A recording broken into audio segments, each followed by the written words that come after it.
I just got back home from Breyerfest and wanted to go ahead and record a Breyerfest 2022 haul video. I did. If I seem kind of rushed and stuff, I already pre-recorded stuff, but all the files did not, they wouldn't download properly, so I'm re-recording this. But I've laid everybody out separately now. I'm gonna go over my Friday and Saturday haul, Clarion haul, etc. This is my little Friday haul, just these guys. These two, me and my friend Griffin immediately went to the, Breyerfest store right as we got there because the special run line was absolutely ridiculous. So we went and just did the store special line that day, and I picked up a Chardonnay, who is absolutely beautiful. It's really nice to see more colors on flash other than just like beige. We got a really nice bright orange chestnut. He's actually really cute. I love his coloring. He's very bright, he's very warm, and his face is just really cute. There was also, I think I'm pronouncing his name right, Chambliss. I picked up one of him. He's got some little stuff over here. He wasn't great, but I'm not worried about it. I was a little bit sad that he looks really close to Ravel and who is the other one? Idicus. He looks very, very similar. He's got the braided maiden tail though, which differentiates him, and different facial markings and stuff. But after I got him, I realized he's literally like the same shade as the both of them. So that kind of made me a little bit disappointed that he was so similar. But you know, I guess like there's a lot of bays that they're gonna put on Idicus, so it is what it is. Then I went to the Clarion and we went at like 2 o'clock, and I managed to find a Sundance. There were only like 10 rooms open and we were wandering around, and I walked into one of the rooms and saw him on a big shelf where there was a bunch of Peter Stone Arabians, and I was like, oh cool, let's check this room. There's a bunch of Peter Stone Arabians. And right behind them, he was sitting on the shelf for $250. And I told myself if I found him at Breyerfest for a price that I could afford, I would be totally content with bringing home just him. So I immediately dropped all the money in my wallet to get this horse, pull it all the way out. The lady was extremely nice. I wouldn't have tried to barter her down at all. She was extremely nice and reasonable with everything. She had not taken him out of his bag since she got him at Breyerfest. So she bought him in 2007 from Breyerfest and didn't do anything with him since. So he's a little bit yellowed, but he still has factory new smell and everything, and he's just stunning. I love him so much. Ever since I saw Vengeance Reign, I've wanted myself a Sundance. Mr. Windmar, I need a Windmar. Then that same night, I was running kind of around to check out all the rooms, and I usually take like a notes app. I know some people bring like paper padding. I just used my notes app and wrote down the room number, the horse, the price, and the condition, so I could go back and remember them. I scooped up her for $95. She's got some little stuff back here, like little scuffs and stuff, but I'm not too worried. She's a film pony, so I'm not too concerned. Also picked up this little guy. He was new in box, so he had just been taken out recently. But he is super, super, super, super pretty. I got him for $5. I've been looking for this stablemate for a long time, actually.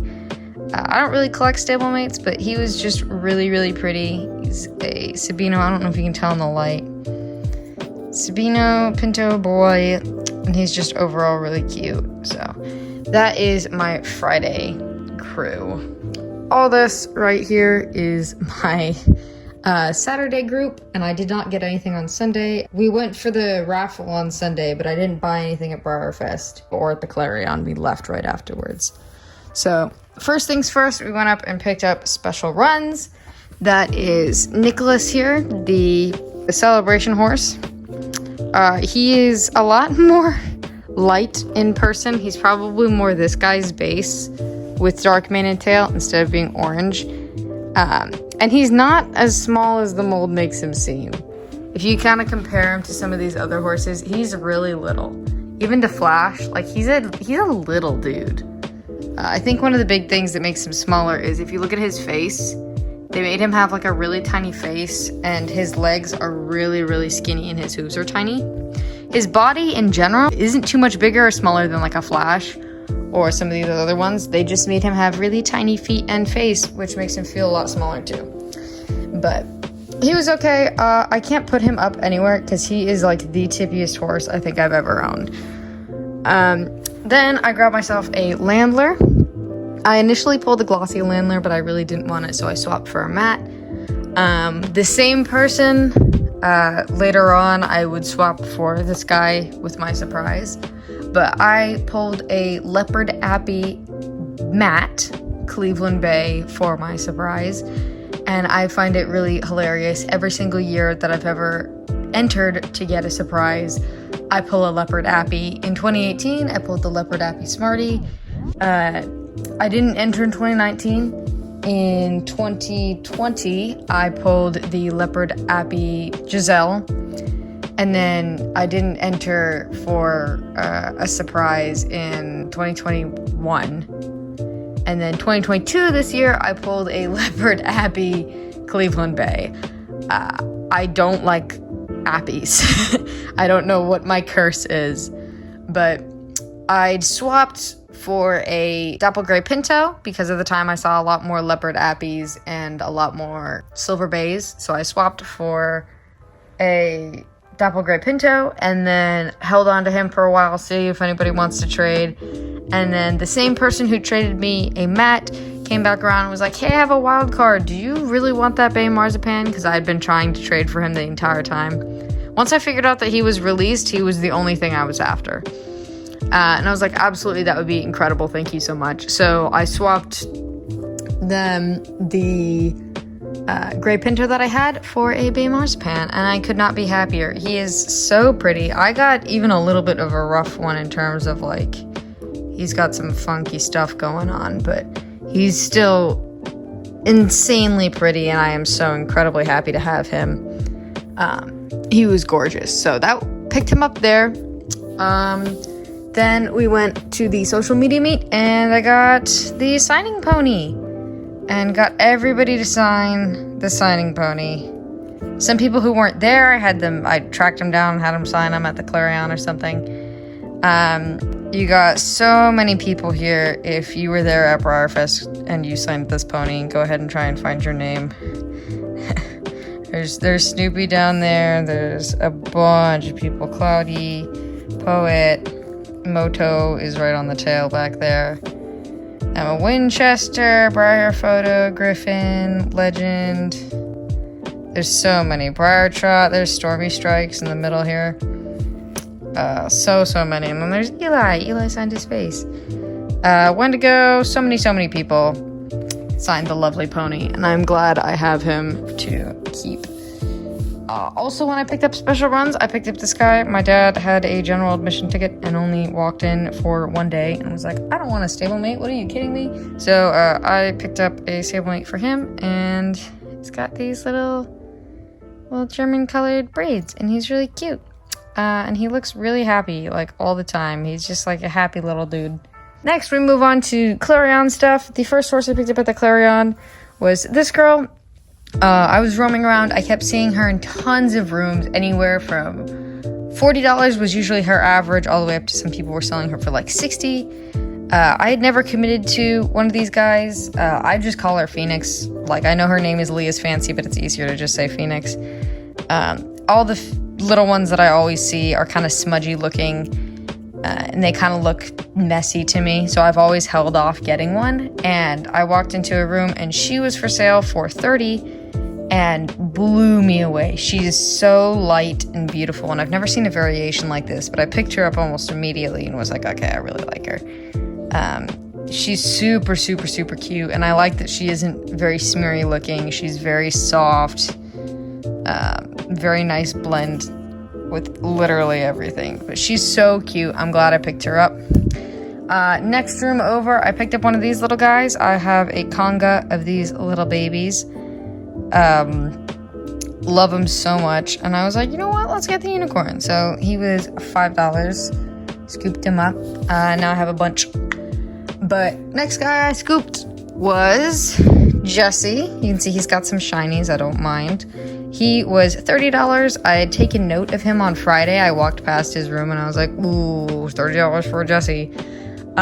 Jesse was insane at the Clarion. He ranged anywhere from $30 at what I got to $50 to some people were selling him for like $140, not even new in box, just on his own. So he was crazy, and he's not even that rare. He's like a cheap little Tractor Supply guy. But I scooped mine up for $30. I've always thought he was really cute ever since I was a kid, and I was like, $30, that's pretty good. That's a pretty good deal for this guy. So I scooped him up. He's very cute. He's got a very silly looking face. The next horse that I scooped up, I actually walked past. So we were going from an upper level to a lower level. Pretty tired at this point, and I walked past this guy in a room and immediately stopped. I love him so much, but most of the surprise models, especially the older ones, I really don't want to pay more than $150 for. I feel like that's a little excessive. So I always try and see if I can find them for lower, even if they're slightly damaged. And I walked by this guy, and he was for $120, sitting on the edge of someone's shelf. And I was like, ooh. And so I marked him down. We walked downstairs. I dipped into some rooms of horses I had tabs on. They were all sold. And I was like, you know what? I'm going back for this guy. Scooped back around, went, grabbed him. We had to sit there for like 25 minutes because my Venmo was just not having it that day and just created all these issues. But we eventually got him. He's super, super cute. His shading is super cool. He's very, very light. Like very, I don't know if you can see, his sooty buckskin is really light in certain spots. I never realized how far their mane is off their neck. I always thought it was more connected. But he is super, super cute. I'm so glad I scooped him up. And then right before I hit his room, I kept tabs on this guy. So I'd always kind of wanted one of these guys. I thought he was really cute. I liked him in the Chestnut Overo. Now that I've seen the Chestnut Overo in person, I really don't like him as much. But this guy I did still really like. And we walked past a room and Griffin goes, look. I was like, what? And we looked and I was like, oh, he's really pretty. And I scooped him up and looked and I was like, look at the price tag. If I remember correctly, he was $85 or $90. I can't remember. I think he was $85. And I was like, wow, that's really good. Under $100 for any of these guys is incredible. So I put tabs on him and I was like, I want to go look real quick before I spend my money. He's not one that I would drop everything for. If I can find a better model, I'll take him. But definitely as like a last thing, I'll take him. So long story short, walked past him, bought him, and I was like, okay, you know what? The last hurrah before we leave, I'm going to get this guy because he was at such a good price. And his shading, I'm trying to see in the shadow here for you, is really pretty. And he's just overall like a really cute horse. I'm glad I got him. And that wraps up the end of my Breyerfest haul. I got a ton of amazing horses. It was so cool to see so many people there. Me and Griffin hung out with Snoopy and Tiger Eyes Films a whole bunch. I saw Eli, the trans collector, a bunch of times throughout the day. We saw Wendigo horses a bunch of times, Breyer Poet, so many people, so many lovely, amazing people. Dennis Wisestorm, so many cool people I got to say hi to and get pictures with and get signings for horses. So I'm incredibly grateful to be able to even go in the first place, that I live close enough to drive up there. It was incredibly fun, absolutely worth it. I hope to go back next year if I have the time and the money, but as of right now, I could not be happier. I hope if you are ever looking to go to Breyerfest that you get the opportunity and that you enjoy the absolute hell out of it, because it is an incredible experience. But with that being said, thank you so much for watching this. Lovely, lovely ponies. If you would like to see any of my photography with these guys, you can go ahead and check out my Instagram. A lot of these guys are going to be kicking up with films in the next few months. I'm going to try and film a little bit if I can. So you should see them all some way or another, either on here or on Instagram. But I hope you all have a lovely day, and I am going to sign off now.